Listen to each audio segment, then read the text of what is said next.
जय हिंद दोस्तों। आज की क्लास में दोस्तों हम आपहुधरी जो ये आत्मकथा है किसकी, रमणीका गुप्ता की। रमणीका जी की ये आत्मकथा है, इसको आज हम पढ़ेंगे दोस्तों।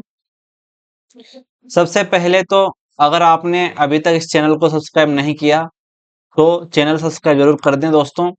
और ये हमारे व्हाट्सएप नंबर यहाँ पर दे रखे हैं, इस पर आप मैसेज कर दो, मैं आपको नेट जारे वाले ग्रुप में ऐड कर दूंगा, जहां पर आपको प्रत्येक क्लास की लिंक तुरंत मिल जाएगी।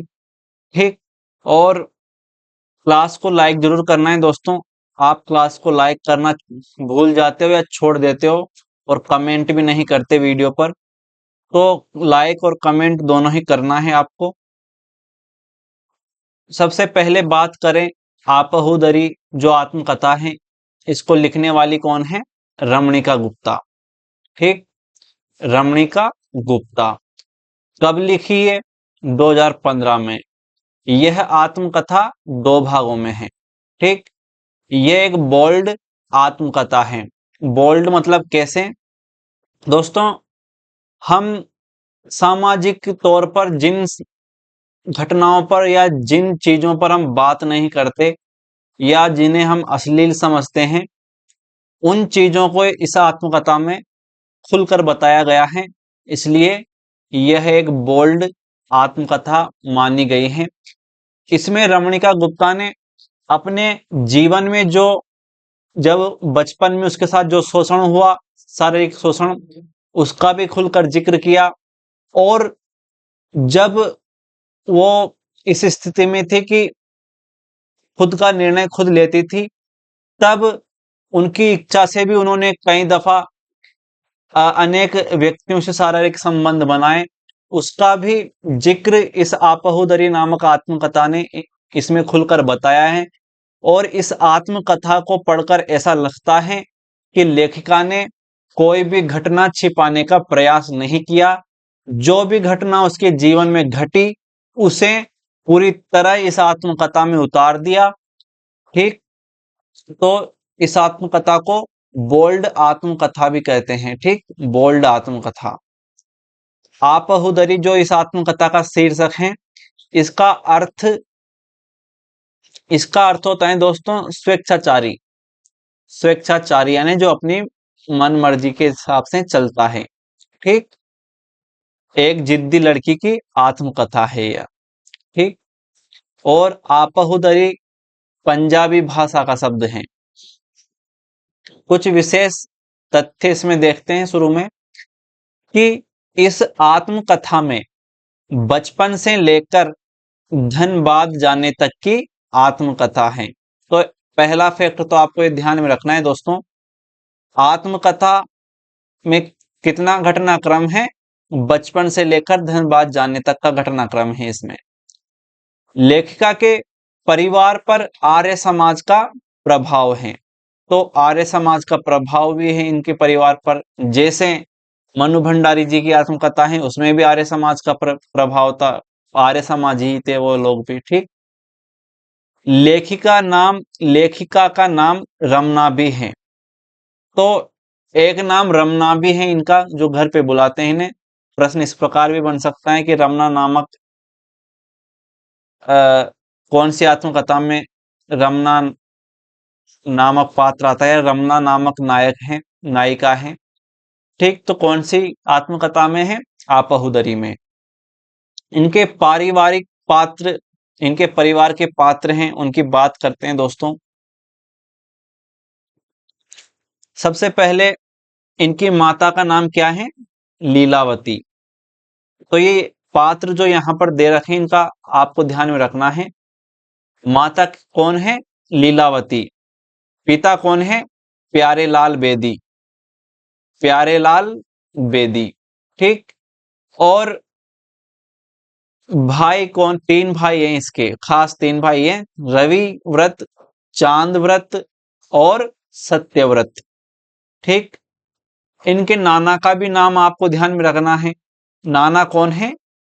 दीनानाथ, दीवान दीनानाथ। ठीक। इनकी एक मौसी भी है, जिसका नाम क्या है? कमला, कमला मौसी। और इनके पति का क्या नाम है जिनसे इसकी शादी हुई थी? उसका नाम था प्रकाश। और इसकी जो छोटी बहन थी उसका नाम क्या है? उर्मिल। तो रमणिका गुप्ता की छोटी बहन कौन है? उर्मिल। तो ये पात्र तो दोस्तों बिल्कुल आपको कंठस्थ होने चाहिए, पात्र तो बिल्कुल आपको ध्यान में रखने चाहिए, बहुत ही महत्वपूर्ण पात्र हैं। ठीक। अब इनको कविता लिखने की सलाह किसने दी? इनको कविता लिखने की सलाह दिए भारत यायावर ने, जो कि बहुत ही महत्वपूर्ण फैक्ट है, आपको ध्यान में रखना है, प्रश्न बन जाएगा। रमणिका गुप्ता को कविता लिखने की सलाह किसने दी? भारत यायावर ने।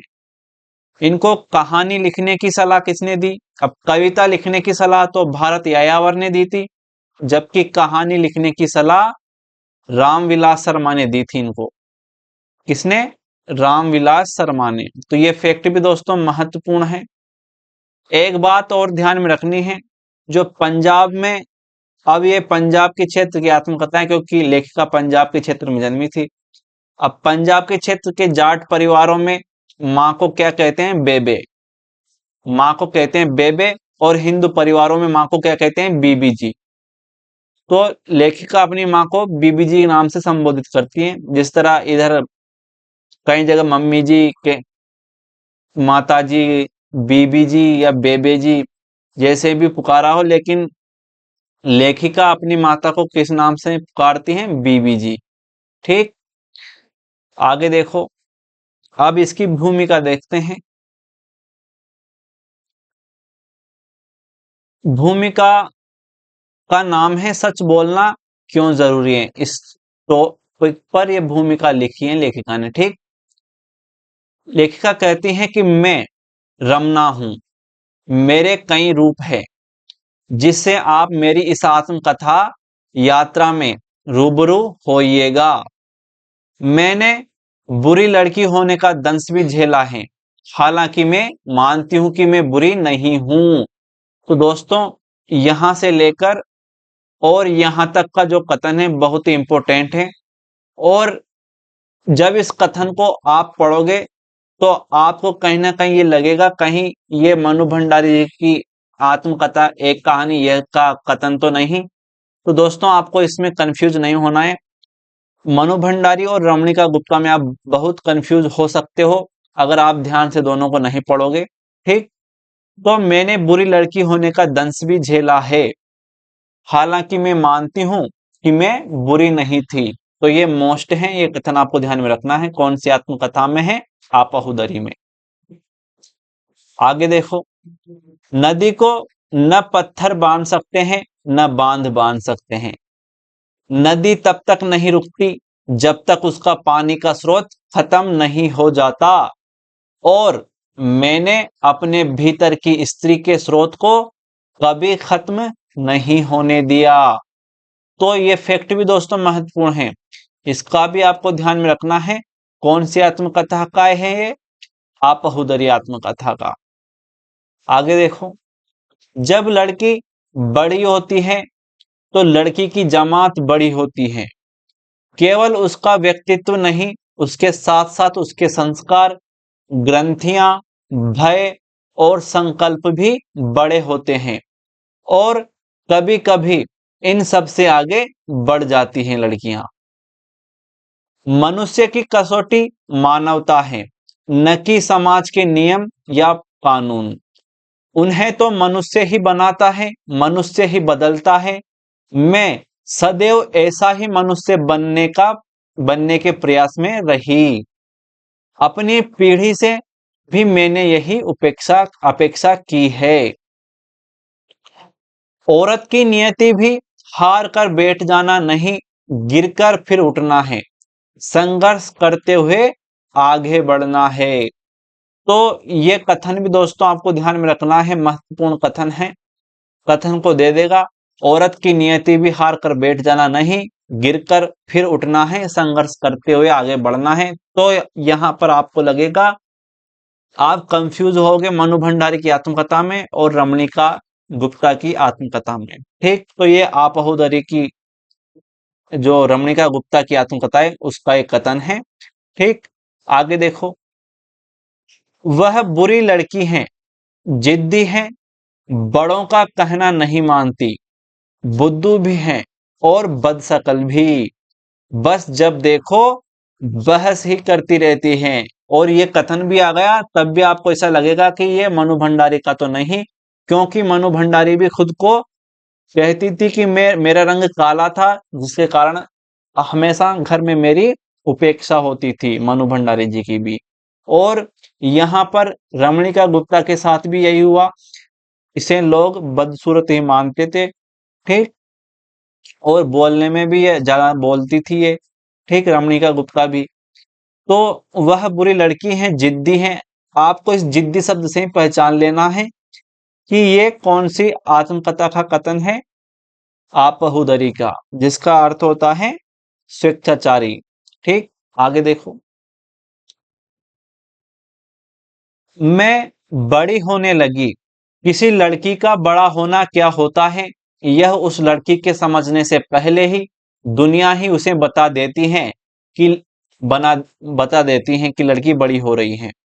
लड़की का बड़ा होना दुनिया की आंखें पहले देख लेती हैं। तो ये जो महत्वपूर्ण कथन है, ये आपको ध्यान में रखने हैं दोस्तों। ठीक, कोई मुझे नहीं समझता, कोई मुझे प्यार नहीं करता, सब मुझे है समझते हैं, कैसी नजर से तो देखते हैं, मैं सुंदर नहीं हूं इसलिए मुझे अनदेखा करते हैं, मेरी पूंछ नहीं है इस घर में क्योंकि मैं अच्छी नहीं दिखती। तो रमणिका गुप्ता इतनी शकल सूरत से इतनी सुंदर नहीं थी, ऐसा बताया है इन्होंने अपनी आत्मकथा में, इसलिए घर में इसकी उपेक्षा भी होती थी। मैं औरत के लिए स्वच्छंद शब्द को स्वतंत्र से बेहतर मानती हूं, हालांकि भाषाविद स्वच्छंदता को है मानते हैं।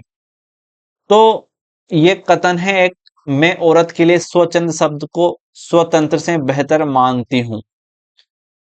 ठीक, ये भी आपको ध्यान में रखना है, महत्वपूर्ण कथन है, दे देगा कौन सी आत्मकथा का कथन है। ठीक, हालांकि भाषाविद स्वच्छंदता को है मानते हैं, उनके ऐसा मानने से क्या मैं स्वच्छंद होना श्रेष्ठ कर समझती हूँ, क्योंकि इसमें छदम नहीं है, दंभ भी नहीं है। मेरे आत्मकथ्य का सच यह साबित करता है कि सुचिता कोई मुद्दा ही नहीं है, यह पुरुष वर्चस्व के लिए बनाया गया एक मिथक है, जिसके तहत स्त्री पुरुष की नजर में जितनी बार अपवित्र होती है, उतनी ही बार वह अपनी नजरों में गिरती है। इस मापदंड से मुक्त होकर ही औरत एक स्वतंत्र औरत बन सकती है। मैं मूलतः एक कवि हूं।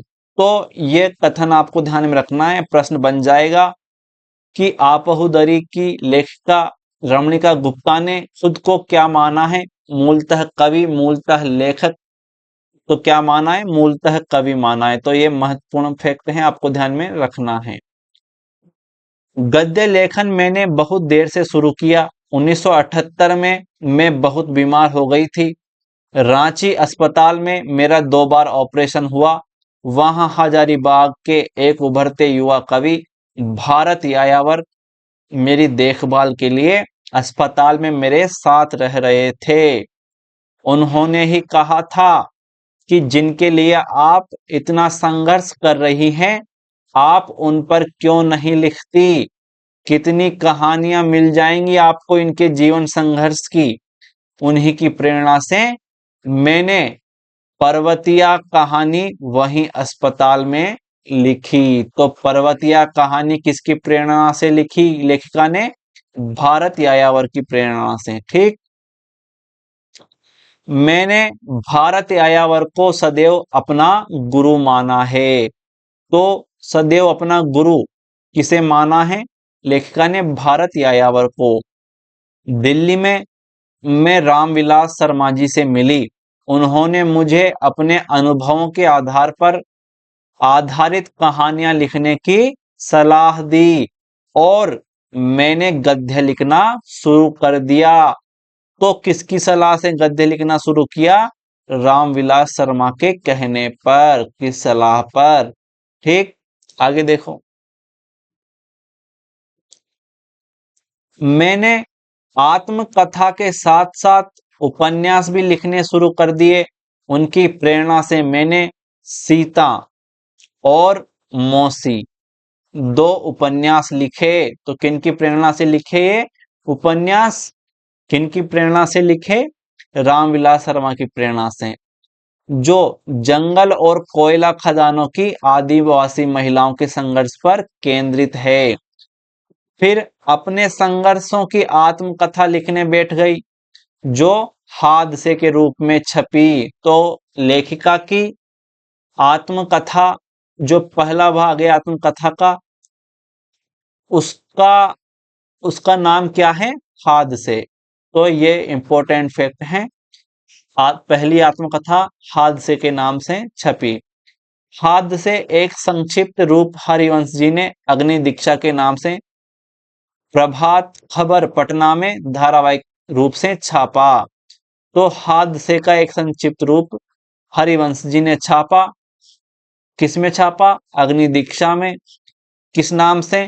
प्रभात खबर के नाम से। मौसी उपन्यास को सत्य प्रकाश ने बनारस से आज में धारावाहिक छापा। तो मौसी उपन्यास को किसने छापा? सत्य प्रकाश जी ने। कहां से? बनारस की आज पत्रिका में।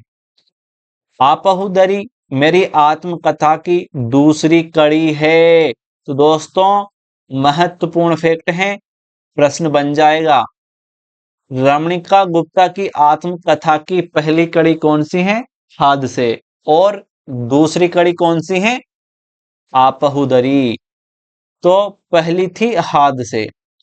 हजारीबाग के संघर्षों के बाद हुए संघर्षों को मैंने हादसे में दर्ज किया है, लेकिन स्त्री दृष्टि से मेरी निजी जीवन की टकराहटों की झांकी उसमें नहीं है। हादसे के लोकार्पण के समय राजेंद्र यादव जी ने कहा था राजेंद्र यादव जी ने कहा था कि मेरी आत्मकथाएं समानांतर नहीं, वर्टिकल चल रही है। तो मेरी आत्मकथाएं वर्टिकल चल रही हैं, ऐसा ऐसा लेखिका से किसने कहा था? राजेंद्र यादव जी ने। आपहुदरी का समय बहुत लंबा है और स्पेस व भूगोल विशाल। बचपन से लेकर धनबाद तक की यात्रा इसमें दर्ज है। तीसरा खंड हजारीबाग की गतिविधियों के प्रसंग में बाद में प्रकाशित होगा, उसे लिखना अभी बाकी है। तो लेखिका तीसरा खंड लिखने की भी यहाँ पर बात कर रही है। ठीक, अभी मतलब आत्मकथा को और बढ़ाएगी। 2 खंड तो इनके हो गए। और चौथे खंड में तो एक और खंड की बात की है। चौथे खंड में दिल्ली आने पर साहित्यकारों के बीच मेरे अनुभव और अनुभव के विस्तार की चर्चा होगी।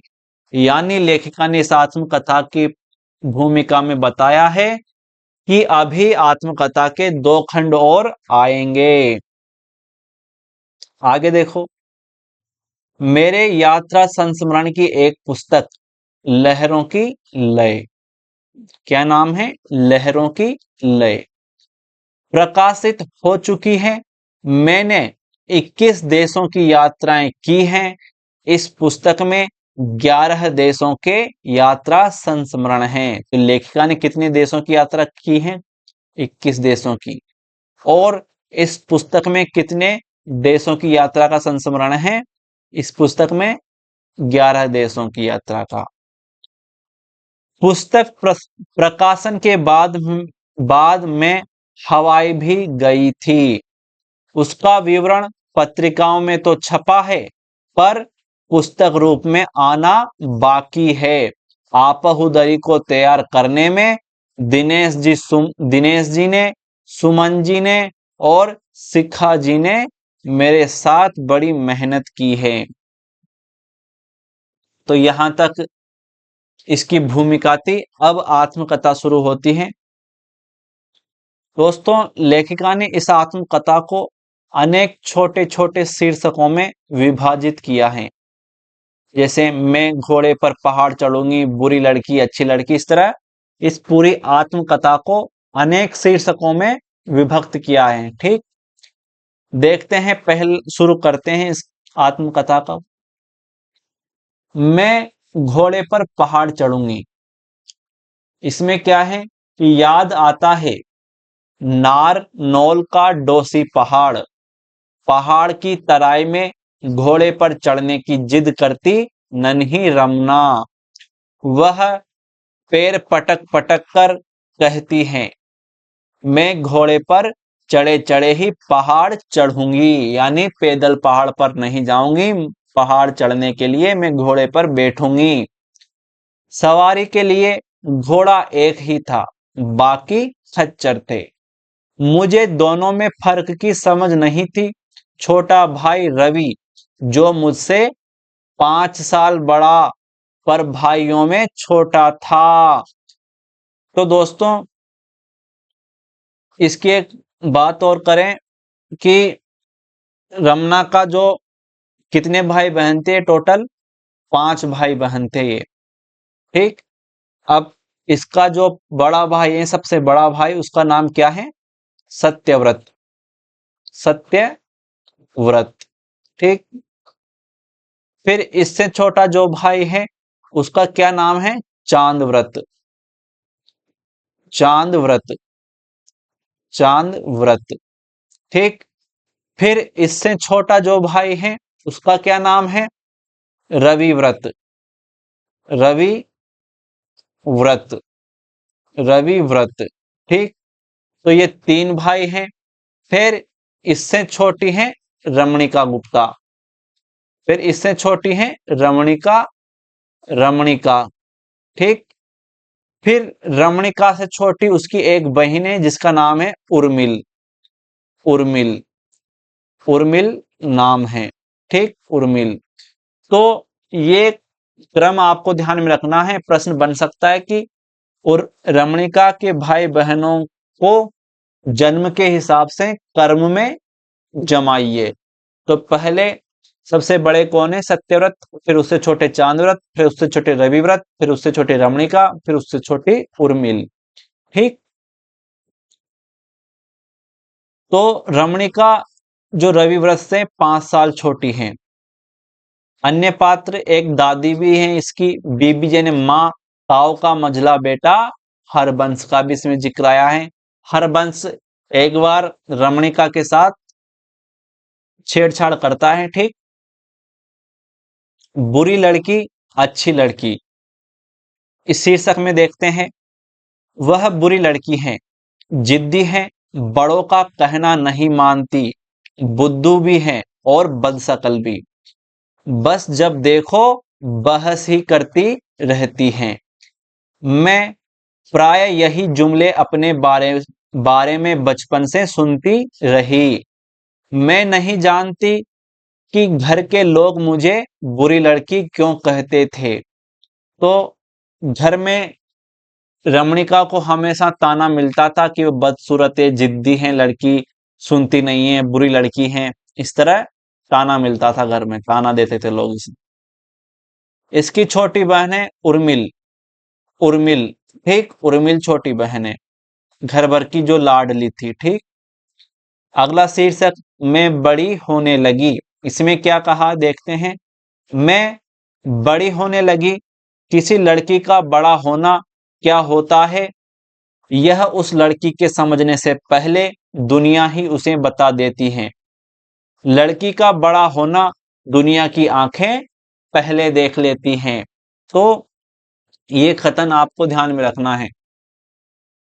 हाई जंप और लॉन्ग जंप में मुझे कई कप महारानी पटियाला से पुरस्कार में मिले। रियासत भर में अव्वल आती थी खेल कूद में। तो दोस्तों ये फैक्ट आपको ध्यान में रखना है, बहुत ही महत्वपूर्ण फैक्ट है। लेखिका कौन से खेल में माहिर थी? हाई जंप और लॉन्ग जंप में, जो रियासत भर में अव्वल आती थी।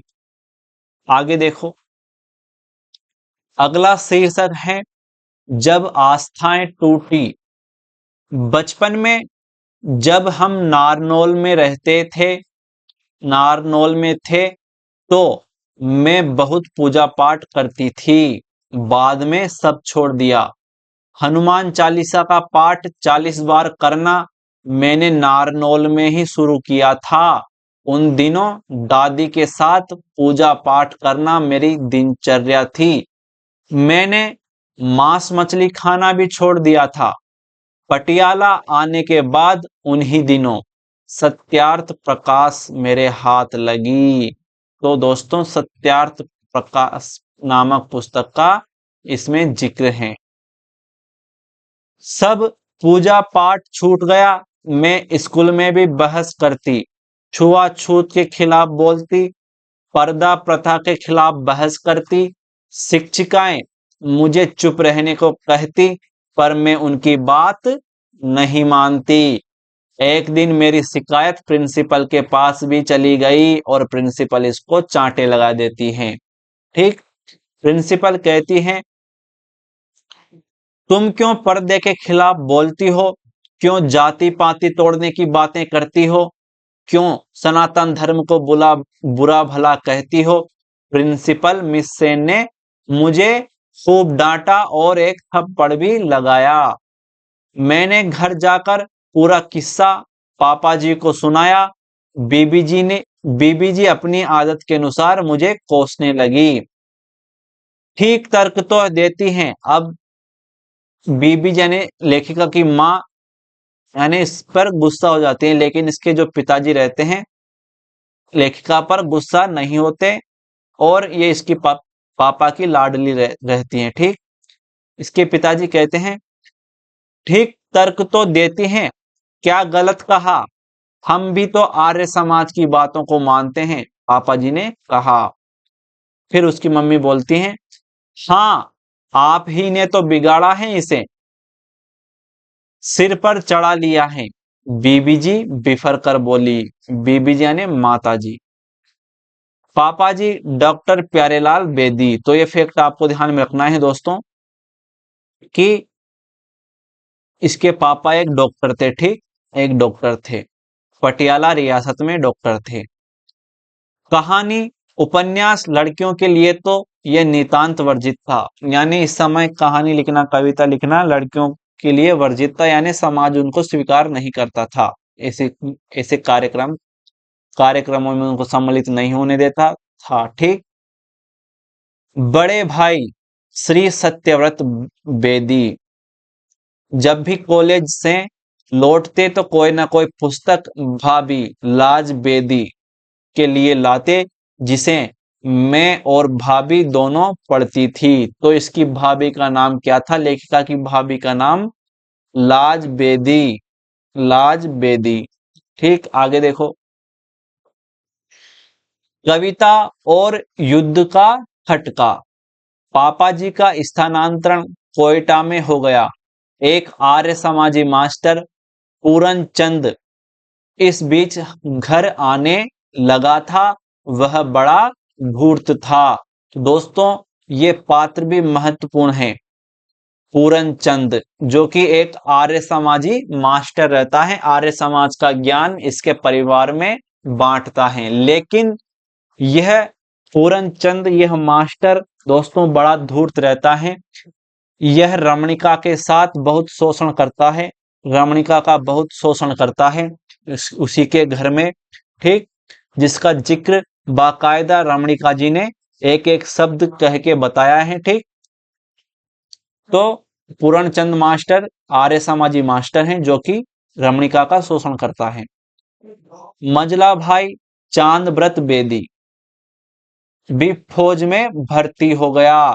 तो फौज में कौन भर्ती होता है, कौन सा भाई भर्ती होता है, रमणिका का मजला भाई जिसका नाम है चांद व्रत बेदी।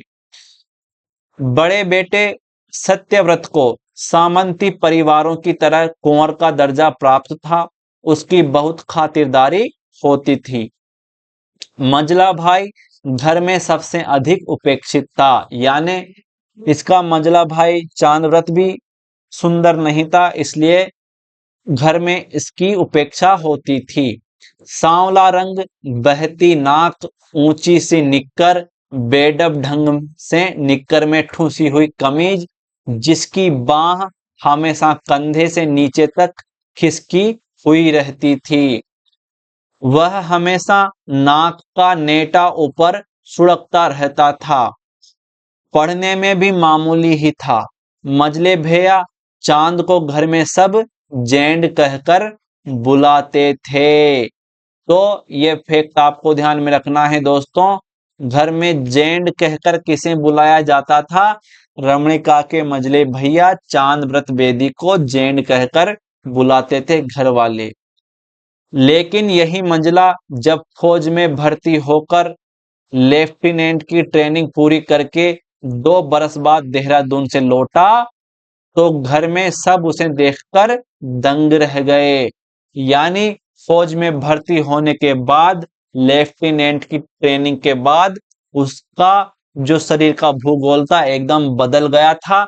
जो बचपन में बहुत कुरूप हुआ करता था, अब वही चांदव्रत बहुत सुंदर दिखने लगा था, आकर्षक दिखने लगा था।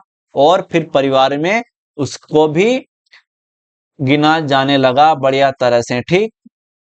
छोटा बेटा रविव्रत छोटा था, इसलिए लाडला भी था। और उसकी आंखें कैसी थी? बिल्लोरी आंखों वाला था वो। और प्यार से लोग उसे बिल्ला भी कहते थे। तो ये फैक्ट भी आपको ध्यान में रखना है दोस्तों। बिल्ला किसे कहते थे? रविव्रत को। और जेंड किसे कहते थे? चांद व्रत को। ठीक। आगे देखते हैं। बड़े भैया, भाभी और परिवार। बड़े भैया लाहौर में पढ़ रहे थे, बीए कर चुके थे, एमए मनोविज्ञान विषय में कर रहे थे। पूरी रियासत में इतना पढ़ा लिखा लड़का और किसी का न था। मेरी भाभी अफ्रीका में पैदा हुई और पली थी, इसलिए वे अफ्रीका की स्वाहिली भाषा भी बोल लेती थी। तो लेखिका की भाभी, जिसका नाम लाज बेदी है, वो अफ्रीका में पैदा हुई थी, इसलिए वो अफ्रीका की स्वाहिली भाषा को भी जानती हैं।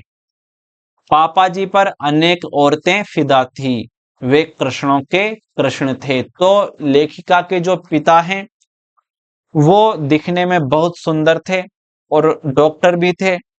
और लेखिका ने अपने पिता के बारे में बताया है इसमें खुलकर कि पिताजी का अनेक औरतों के साथ संबंध बना हुआ था और अनेक औरतें उस पर फिदा थी, ऐसा इस तरह बताया था लेखिका ने। ठीक। आगे देखते हैं। हवेली और मोरनी दरवाजा। यहाँ इसमें नाना जी का वर्णन है। नाना दीवान दीनानाथ खोसला, खोसला सरनेम क्या है? खोसला, बड़े जमींदार थे। कितना बड़ा ड्राइंग रूम था उनकी हवेली का, हमारे घर के बाहर वाले चार कमरों जितना बड़ा था उनकी हवेली का वह विशाल सजा धजा सुंदर ड्राइंग रूम। शेर की खाल, हिरन की खाल दीवारों पर लगी हुई थी। ड्राइंग रूम में सबका जाना मना था, खासकर मुझे या मेरे भाई बहनों का। हम फूहड़ समझे जाते थे। यानी इसके नाना के घर पर इसकी माताजी का, इसके भाई बहन का, इनका अनादर होता था। इनके नाना जी तो बड़े रईस व्यक्ति थे, लेकिन रमणिका जिस परिवार में जन्मी तो वह इतना रईस नहीं था, तो नाना जी के यहाँ पर इनका अनादर होता था। इस प्रसंग में मुझे याद आता है जब मैं टूटू। तो ये फैक्ट दोस्तों बहुत ही महत्वपूर्ण है, आपको ध्यान में रखना है, बहुत ही महत्वपूर्ण है यह फैक्ट। मेरा बेटा उमंग पावेल। तो टूटू किसका नाम है? उमंग पावेल का। और उमंग पावेल कौन है? रमणिका गुप्ता का बेटा, जिसे हम प्यार से टूटू कहते हैं।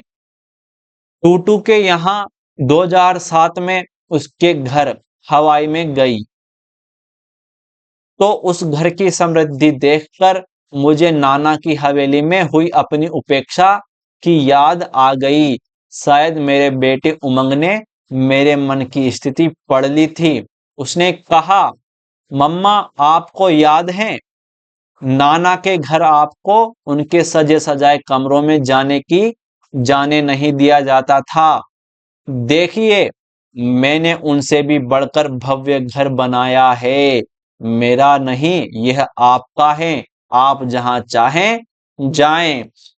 तो रमणिका गुप्ता का बेटा उमंग पावेल, जिसे घर में प्यार से टूटू के नाम से बुलाते हैं, अपनी माता की उपेक्षा देखकर फिर वो जब बड़ा होता है तो उसके लिए एक बहुत ही आलीशान घर बनाता है। ठीक। महाराजा पटियाला की नजरों से बचने में पर्दा भी एक हथियार का काम करता था। सुंदर स्त्री पर नजर पड़ने पर किसी स्त्री का महाराजा भूपेंद्र सिंह से बचना नामुमकिन था। इसलिए उनके लिए पर्दा करना जरूरी हो गया था। तो पटियाला के जो महाराजा थे भूपेंद्र सिंह, इसका नाम आपको ध्यान में रखना है। पटियाला के महाराजा कौन थे? भूपेंद्र सिंह। ये बहुत ही चरित्रहीन प्रकार के व्यक्ति थे। ये सुंदर महिला को देखते ही उसको उसका शोषण करने की कोशिश करते थे, उसको अपने घर बुलाते थे। ठीक। तो बहुत ही खराब व्यक्ति था ये। अगला शीर्षक है मौसी। मौसी बड़े मामा के बच्चे नहीं थे, इसलिए कमलावती मौसी का बड़ा लड़का, जिसे नाना प्यार से जीती कहकर पुकारते थे। तो कमलावती मौसी, जिसका बेटा है जीती। ठीक। बड़ा लड़का जीती तो नाना के पास ही रहता था जीती, जो कि कमला मौसी का बड़ा बेटा था। नाना 5 भाई थे, तो इसके नाना कितने भाई थे? 5 भाई। नाना को उनके ताऊ ने गोद ले लिया था। उनकी कोई औलाद नहीं थी। नाना के परिवार का अजीब इतिहास है। खोसला सरनेम की बात बताइए यहां पर लेखिका ने। परिवार के पुरखे पश्चिम पंजाब में मुल्तान के पास किसी क्षेत्र के राजा थे। खोसला परिवार के पुरखे। औरंगजेब ने उन्हें मुसलमान बनने का आदेश दिया था। उस समय मूलचंद उत्पल राजा थे।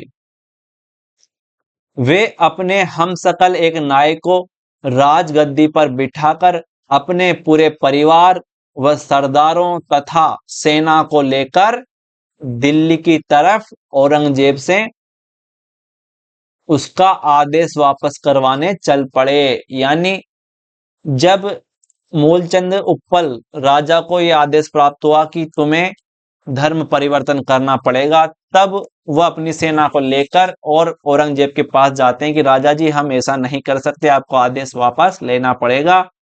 और जब वे जाते हैं तो रास्ते में उन्हें जब खाने पीने की कमी होती तो अपने सैनिकों को आदेश देते लूटपाट कर, यानी खोसला। यानी उसकी उनकी जो भाषा थी खोसला का अर्थ होता था कि लूटपाट करके ला, अर्थात छीन ला। इसलिए उनका नाम पड़ गया खोसला। ठीक। तो ये खोसला सरनेम का इतिहास है। छोटे मामा बाल कृष्ण, तो ये छोटे मामा है लेखिका के, को घर में बालो कहते थे। तो छोटे मामा को घर में क्या कहते थे? बाल कृष्ण को बालो। आगे देखो, संपत्ति और औरत को लेकर मुकदमे और हत्याकांड आज भी आम बात है। औरत के साथ व्यवहार दुनिया की सभी संस्कृतियों में एक जैसा रहा है। लोग उसे संपत्ति मानते रहे हैं, पर स्तर का अंतर है। तो ये कथन आपको ध्यान में रखना है। औरत के साथ व्यवहार की दुनिया सभी संस्कृतियों में एक जैसा रहा है। व्यवहार दुनिया की सभी संस्कृतियों में एक जैसा रहा है, लोग उसे संपत्ति मानते रहे हैं। तो ये फैक्ट आपको ध्यान में रखना है। व्यवहार का अंतर है। औरतों से पेश आने के अलावा औरतों से पेश आने के अलग अलग स्तर पर अलग अलग तौर तरीके हैं। अगला देखो, बचपन का पहला एहसास। मेरा पहला एहसास था पर मुझे अच्छा नहीं लगा था। मैंने सत्य छिपाया था। मैं इस अपराध बोध से बचने बेचैन थी और भय था। अब मैं उस नौकर से कटकर रहने लगी थी। दोस्तों, जब बचपन में सबसे पहले शारीरिक शोषण जब होता है तो उनके घर में जो नौकर था उसके द्वारा होता है। यह नौकर लेखिका को बहला फुसलाकर लेखिका से शारीरिक संबंध बनाने की कोशिश करता है। ठीक, यह नौकर। अतीत के सांप, अगला शीर्षक है अतीत के सांप। फिर एक और नौकर था इनके घर में, रामू नौकर। रामू नौकर के पास छोड़कर पार्टियों में जाते थे लेखिका के माता पिता। ठीक, वह मुझे गोदी में उठाए घूमता था। मैं सटी रहती थी उससे। मेरे प्रतिवाद का तरीका रहा है, पहले झेल लेना, बाद में झुंझलाना, पछताना और आगे प्रतिरोध करना, आवृत्ति नहीं होने देना। संभवतः हर लड़की का यही तरीका है। तो ये कथन आपको ध्यान में रखना है। यहां से यहां तक इंपॉर्टेंट कथन है दोस्तों। कौन सी रचना का है ये? आपहुदरी का। तो ये कथन आपको ध्यान में रखना है। मुझे याद आया नारनौल अस्पताल, जहां पापाजी की संतरा संतरा नाम की मरीज दोस्त आया करती थी। वह हिस्टीरिया की मरीज थी। तो संतरा नाम की औरत जो इनके पापा की दोस्त थी, उसको हिस्टीरिया की बीमारी थी। ठीक, अपराध बोध का बीज। अपराध बोध का बीज, इसमें इस शीर्षक में बताया है कि ताऊ के बेटे हरबंश इसको परेशान करता था। ताऊ का बेटा हरबंश इसे परेशान करता था, लेखिका को परेशान करता था। अगला देखो, गलत का एहसास। आर्य समाजी मास्टर पूरनचंद ने हमारे घर में ही रहना शुरू कर दिया था। उस मास्टर पर पापाजी और बीबी जी को इतना विश्वास था कि अगर मैं उसके बारे में कुछ गलत बोलती भी तो वह झूठ माना जाता। उसके खिलाफ बोलने का मतलब था मार खाना। यह लड़की ही खराब है, पढ़ने के डर से मास्टर जी की शिकायत करती हैं। सब ऐसा ही कहते। यह विश्वास मेरे मन में बैठ गया था।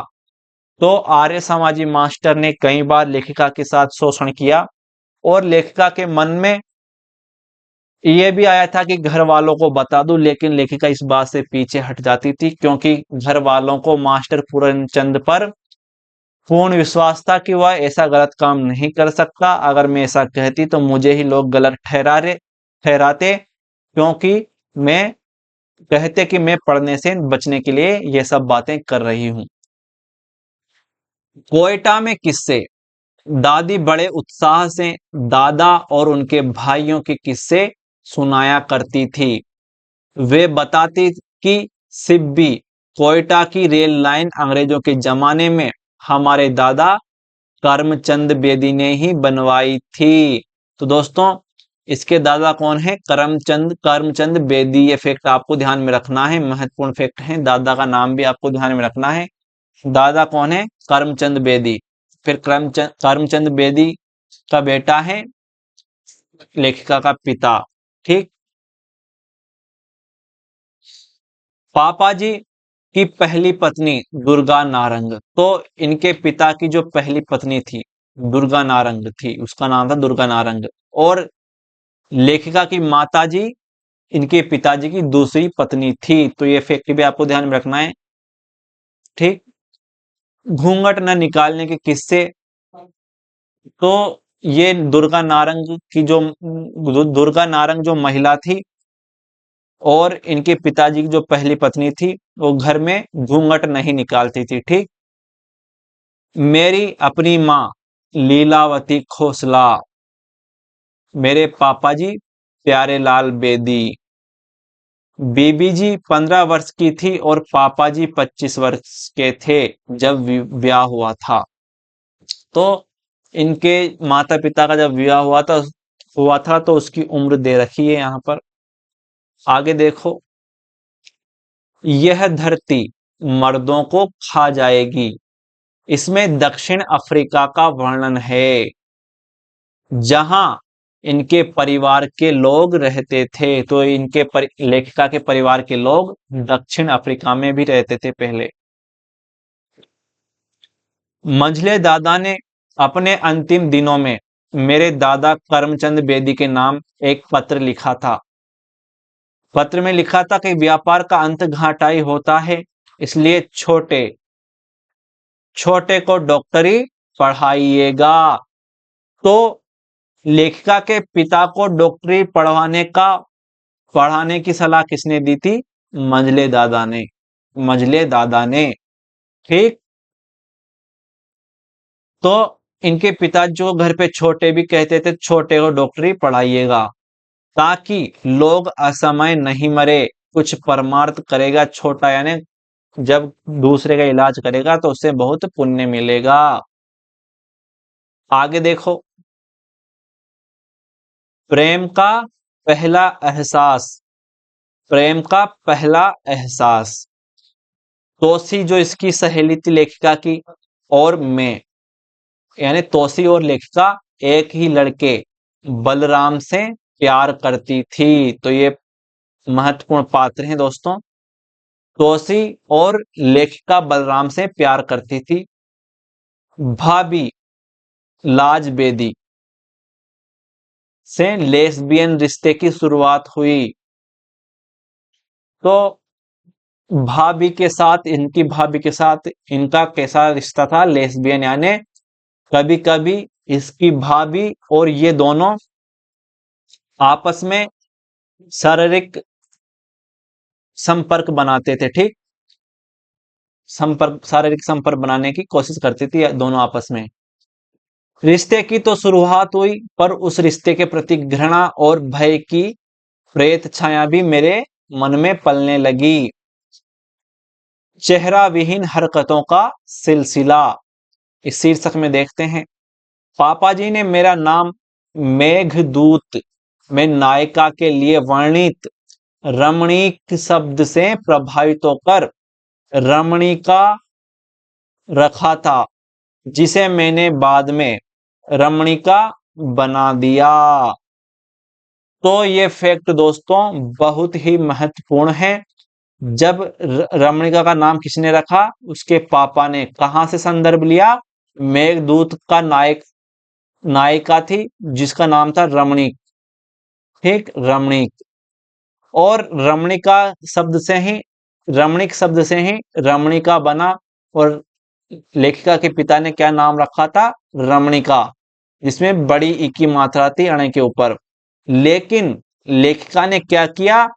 अपने इस नाम की मात्रा को छोटी मात्रा में परिवर्तित कर लिया। अब यह रमणिका हो चुका था, ठीक। मास्टर बलराम के गांव से लौटा, यानी जब लेखिका की विवाह की चर्चा होती है बलराम से, तो उसे देखने कौन जाता है? मास्टर, वो आर्य समाजी मास्टर, ठीक, ये देखने जाता है। और ये क्या कहता है? देख के आता है। तब उसने पापा जी को बताया कि वह बहुत मामूली परिवार का लड़का है और बीए पास है, छोटी मोटी नौकरी करता है। उस लड़के को मेरे काबिल न बताकर रिजेक्ट कर दिया और फिर उससे शादी नहीं हो पाई। अगला फैक्ट देखिए, गांधी जी के प्रभाव से मैंने खादी पहनना शुरू कर दिया था। रियासतों में कांग्रेस का विकल्प, प्रजातांत्रिक पार्टी की जनसभाओं में चोरी छिपे मेरा जाना शुरू हो चुका था। नेताजी सुभाष चंद्र बोस की इंडियन नेशनल आर्मी INA पर मुकदमा चला तो मैं खुद को रोक नहीं पाई। लक्ष्मी सहगल मेरा आदर्श बन गई। मैं खुद वर्दी पहनकर अंग्रेजों से युद्ध करते हुए सपने देखने लगी। मेरा मन विद्रोह कर रहा था। मैं भी तो बाबा नानक की औलाद हूं, जो बाला मर्दाना को साथ लेकर चलते थे, हिंदू मुसलमान का भेद नहीं करते थे। मैं भी क्यों न साधु बनकर निकल पड़ूं। तो ऐसे ऐसे विचार लेखिका के मन में आया करते थे। अगला फैक्ट देखो, क्या शीर्षक है, मिथक ढह गया। इसमें क्या होता है, जितेंद्र मुझे अच्छा लगता था, बस इससे आगे मैंने कभी सोचा न था। बुआ के लड़के के साथ कोई रिश्ता मेरी सोच के बाहर था। तो इनकी बुआ का एक लड़का था जिसका नाम था जितेंद्र, और जितेंद्र के प्रति लेखिका आकर्षित हो जाती है। एक दूसरे के साथ उठना बैठना अच्छा लगता था। जितेंद्र के बड़े भैया राजेंद्र नंदा जेल से छूटने के बाद मुझे पढ़ने के लिए रोमा रोला की जीन क्रिस्टा पुस्तक दे गए। तो लेखिका को जीन क्रिस्टा जो पुस्तक है रोमा रोला की, यह किसने दी थी, लेखिका को दी थी उसके बुआ के बड़े लड़के ने। ठीक, राजेंद्र नंदा ने दी थी ये किताब इसे पढ़ने के लिए। कॉलेज में खेले गए हमारे नाटक के संबंध में जनरल हरिका की तरफ से पापा जी को चेतावनी का भी पत्र आ गया। अखबारों ने भी सुर्खियों में छापा था कि कर्नल साहब की बेटी ने फरीदकोट के राजा के खिलाफ नाटक खेला है। मुझे घर में जमकर मार पड़ी इस बात पर, लेखिका ने बताया। पहली प्रेम यात्रा, तो पहली प्रेम यात्रा, तो पता नहीं शीर्षक कैसे दिया लेखिका ने, लेकिन प्रेम तो पहले भी हो चुका था इसे। ठीक, मुझे हमीद को बचाना है। हमीद से भी इनको प्रेम हो जाता है लेखिका को। उनकी पत्नी को बचाना है, जबकि हमीद शादीशुदा रहता है, फिर भी प्रेम रहता है लेखिका को हमीद से। हमीद की मां को बचाना है, जो कभी पटियाला रियासत की सबसे मशहूर और खूबसूरत वेश्या थी। हमीद मुझे अच्छा लगता था, यह मैं आज 21वीं सदी में कहने की हिम्मत रखती हूं कि मुझे उससे प्रेम था, लेकिन उस सदी में मैं इस सत्य को कबूल नहीं सकती थी। अगवा लड़कियों की खोज। आजादी के बाद अगवा की गई लड़कियों की खोज हो रही थी। पंजाब के मुख्यमंत्री ज्ञानी गुरुमुख सिंह मुसाफिर और भारत सरकार की स्वास्थ्य मंत्री डॉक्टर सुशीला नैयर ने पटियाला रियासत में महाराजा साहब, महारानी साहिबा, प्रधानमंत्री जनरल हरिका के नेतृत्व में सभी अफसरों और नागरिकों की एक मीटिंग बुलाई। ठीक, मीटिंग में अगवा की गई मुस्लिम लड़कियों को खोजकर सौंपने की अपील करनी थी। हॉल खचाखच भरा था भीड़ से। महारानी साहिबा अध्यक्षता कर रही थी। मैं मंच पर पहुंची, बोलने की इजाजत मांगी। ताई अमरदेई मंच पर महारानी के पास ही बैठी थी। मुझे इजाजत मिल गई। मैंने कहा, मैं लंबा चौड़ा भाषण नहीं दूंगी। जितने बड़े बड़े लोग या जनरल, जर्नल, कर्नल और कप्तान तथा उनके अर्दली यहाँ हैं या कहीं और हैं, अगर उनके यहाँ खोज की जाए तो आधी से ज्यादा लड़कियां उन्हीं के यहाँ से बरामद हो जाएंगी। तो ये कथन आपको ध्यान में रखना है दोस्तों। ये कौन सी रचना का है, आपहुदरी का। ठीक, प्रकाश से विवाह। लेखिका का किससे विवाह होता है, प्रकाश से। लेकिन मैं न तो पर्दा करूं, जब प्रकाश से विवाह करती हैं तो प्रकाश के साथ एक शर्त रखती हैं कि न तो मैं पर्दा करूंगी, न किसी का जुल्म सहूंगी। मैं सबको आदर दूंगी, पर मेरा भी आदर होना चाहिए। पर्दा और छूत छात या घर वालों के सामने तुमसे अलग रहना ये मुझसे न होगा। और ये शर्त जब लेखिका प्रकाश के सामने रखती हैं तो प्रकाश इस शर्त को स्वीकार कर लेता है और फिर इन दोनों की शादी हो जाती है। शादी कब होती है? 27 नवंबर 1948 को। अब शादी के बाद की जो घटनाएं हैं वो देखिए। अगला शीर्षक है मुझे तुम्हारे जैसा बच्चा चाहिए। अब दोस्तों, लेखिका की शादी तो प्रकाश से हुई है, लेकिन उन्हीं दिनों मैंने इच्छा जाहिर की श्री सिब्बल से। ठीक, श्री सिब्बल से। तो सिब्बल एक बहुत बड़े वकील थे, भारत के बड़े वकील हैं। ठीक, अब जैसे ही ये सिब्बल जी को देखती हैं तो लेखिका कहती है कि मुझे तुम्हारे जैसा सुंदर बच्चा चाहिए। ठीक, मुझे उनके जैसा सुंदर बच्चा चाहिए। तो श्री सिब्बल भी जैसे ही लेखिका ये इच्छा जाहिर करती है तो श्री सिब्बल तैयार हो जाते हैं और दोनों शारीरिक संबंध बनाकर और लेखिका इनसे गर्भ धारण कर लेती हैं। ठीक, और इनसे जिस बच्चे का जन्म हुआ वो थी सीबा। तो लेखिका की इच्छा थी कि लड़का हो, लेकिन हुई क्या थी? लड़की हुई थी, सीबा, जो बेटी थी इसकी। ठीक, कपिल, ये श्री सिब्बल की बेटी थी। ठीक, दिल्ली वहां लेडी हार्डिंग अस्पताल में 6 अप्रैल 1954 को सीबा बेटी का जन्म हुआ। टूटू कुछ बड़ा हो चला था, यानी टूटू का जन्म पहले हुआ और सीबा का जन्म बाद में। श्री सिब्बल कहा करते थे अगर बेटा होगा तो मैं सारी वकालत की लाइब्रेरी उसे सौंप दूंगा। पर बेटी हुई, वह अपनी इच्छा से वकील बनी। उनका एक बेटा भी बड़ा वकील बना। उन्होंने अपने वकील बेटे से कहकर मेरी बेटी को उसका जूनियर बनवा दिया। ठीक, तो सीबा किसकी बेटी थी? श्री सिब्बल की। ठीक, आगे देखो।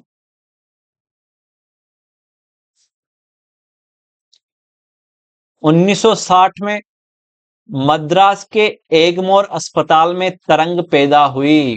तो तीसरे नंबर की संतान कौन है? तरंग। औरत भी किसी पुरुष के कारण औरत नहीं होती। सो मैं अपने में एक संपूर्ण औरत बनने का सपना लेकर मद्रास से चली, एक मुक्त औरत। तो पहला बेटा कौन है? टूटू। टूटू। ठीक, जिसका नाम असली क्या है? उमंग पावेल। उमंग पावेल। इसके बाद में किसका जन्म हुआ? सीबा, जिसके पिता कौन है? श्री सिब्बल। सीबा का जन्म हुआ। फिर इसके बाद में किसका जन्म हुआ? तरंग का। तरंग का जन्म हुआ, जो भी लड़की, ये भी लड़की है। ठीक, लड़की।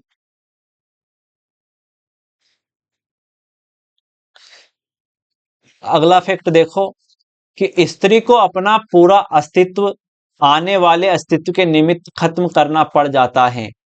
मां बनते ही स्त्री स्त्री न रहकर मां में बदल जाती है। मां के साथ ममता का नाभि नाल का संबंध जुड़ा है। सच तो यह है कि ममता ही स्त्री को मां बनाती है। वह अपनी अन्य पहचाने खोकर उसी में इतना रम जाती है कि उसे अपने होने की खबर तक नहीं रहती। भाग 2। आने वाले समय में धनबाद के गॉडफादर बीपी सिंह। तो दोस्तों, धनबाद तक की यात्रा का जिक्र है इसमें। धनबाद जब आती है लेखिका तो धनबाद के एक दबंग व्यक्ति, या कहें कि धनबाद का गुंडा व्यक्ति, जिस माफिया, यह व्यक्ति बहुत पावरफुल रहता है और बीपी सिंह से विरोध, राजनीतिक छल, प्रेम यात्राएं और चुनौतियां सब रूबरू होना पड़ा मुझे। तो यह इसका विरोध करते हैं, जिसके चलते लेखिका को बहुत परेशानियां देखने को मिलती हैं। ठीक, बाद में जब मैं कांग्रेस पार्टी में पुनः आ गई तो 1972 में श्री केदार पांडे मुख्यमंत्री द्वारा मैं कांग्रेस की तरफ से बिहार विधान परिषद की सदस्य भी बना दी गई। मैं इंटक में थी और राष्ट्रीय कोयलरी मजदूर संघ की उपाध्यक्ष थी। तो राष्ट्रीय कोयलरी मजदूर संघ की उपाध्यक्ष भी बनती हैं, ठीक। तो ये फैक्ट आपको ध्यान में रख लेना है।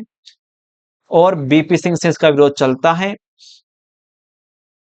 इन्होंने एक कविता भी लिखी है दोस्तों, जिसका जिक्र इसमें किया गया है। मेरी कविता का विषय बदल गया है, आज मेरी कविता का विषय बदल गया है, उसके स्वरों में गूंजती है। मशीनों की घरर घरर उसके भावों को निरंतर चल रही, मशीन की सुई पर टिका किसी महिला की एकटक दृष्टि का गहन तार बार बार बांधता। तो ये लाइनें आपको ध्यान में रख लेनी है। आगे देखो, मुझे खुद से मुक्त होना है, पुरुष मेरी ग्रंथि है। औरत को खुद अपने को ही मुक्त करना है पुरुष ग्रंथि से। पुरुष स्त्री की दुखती रग भी है, या तो यह रिश्ता सहज हो जाए या दोनों की एक दूसरे के प्रति मानसिकता सहज हो जाए, तभी यह ग्रंथि तोड़ी जा सकती है। केवल औरत की मानसिकता बदलने से काम नहीं चलेगा, समाज की मानसिकता भी बदलनी होगी। अगला शीर्षक, हम चले नए आकाश में उड़ने। फौजी मित्र राज और मैं अब एक अच्छे दोस्त बन गए थे। अंतरंग रिश्ते खत्म हो गए, बस बाकी रह गई थी मित्रता। मैं औरत के लिए स्वच्छंद शब्द को स्वतंत्र से बेहतर मानती हूं, हालांकि भाषा भी स्वच्छंदता को है मानते हैं। उनके ऐसा मानने से क्या, मैं स्वच्छंद होना श्रेष्ठ कर समझती हूं, क्योंकि इसमें छदम नहीं है, दंभ नहीं है। तो दोस्तों, यह आत्मकथा यहीं पर समाप्त हो जाती है। लेखिका ने इस आत्मकथा में अपनी जिंदगी के संपूर्ण पहलुओं को एकदम खुली किताब की तरह रख दिया है, और उसको पढ़ने पर